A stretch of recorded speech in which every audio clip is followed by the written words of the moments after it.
मैं कबीर का एक ऐसा दोहा साझा करना चाहता हूं जो प्रार्थना और ईश्वर के बारे में आपकी हर सोच को चुपके से पलट देता है।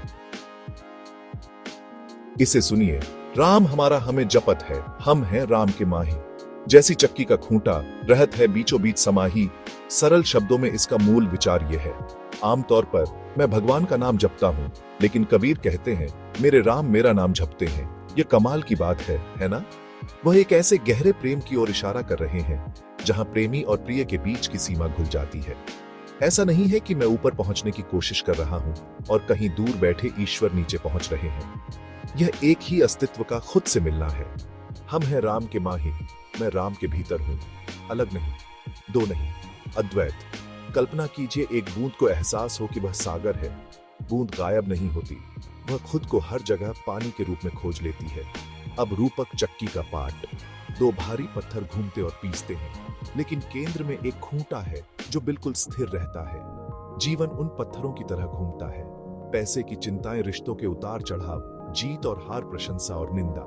केंद्र का खूंटा आपकी चेतना है जो परमात्मा में स्थित है। जब आप उस केंद्र से जीते हैं तो दुनिया घूमती रह सकती है और आप करते रह सकते हैं काम, प्रेम, सेवा, बिना उस पिसाई में कुचले हुए। तो मैं उस केंद्र को कैसे स्पर्श करूं? 3 सरल बदलाव। सिर्फ ईश्वर को पुकारने के बजाय मैं ध्यान देता हूं कि ईश्वर मुझे बुला रहे हैं। अंतरात्मा के माध्यम से, करुणा शांत इशारों से मैं उपस्थिति का अभ्यास करता हूं। एक सांस, एक काम, एक हृदय। बर्तन धोना भी एक प्रार्थना हो सकती है। अगर मैं पूरी तरह से यहाँ मौजूद हूँ, मुझे याद है मैं बाहर प्रकाश की तलाश नहीं कर रहा हूँ। मैं स्वयं प्रकाश हूँ जो खुद को देखता है। भक्ति के उच्चतम शिखर पर कबीर कहते हैं कि अंतर मिट जाता है। भक्त भगवान में रहता है और भगवान भक्त में रहते हैं। यह जीवन से पलायन नहीं है, यह इसमें जीवित रहने का सबसे गहरा तरीका है। आज इसे आजमाएं।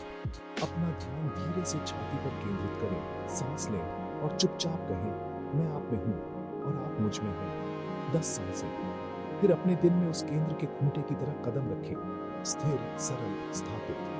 अगर शोर बढ़ जाए तो केंद्र में लौट आओ। अगर पिसाई भारी लगे तो केंद्र में लौट आओ। और जब खुशी आए केंद्र में लौट आओ। चमत्कार यह महसूस करना है कि परमात्मा मुझे बुला रहे थे, हमेशा, ठीक यहीं मेरे भीतर।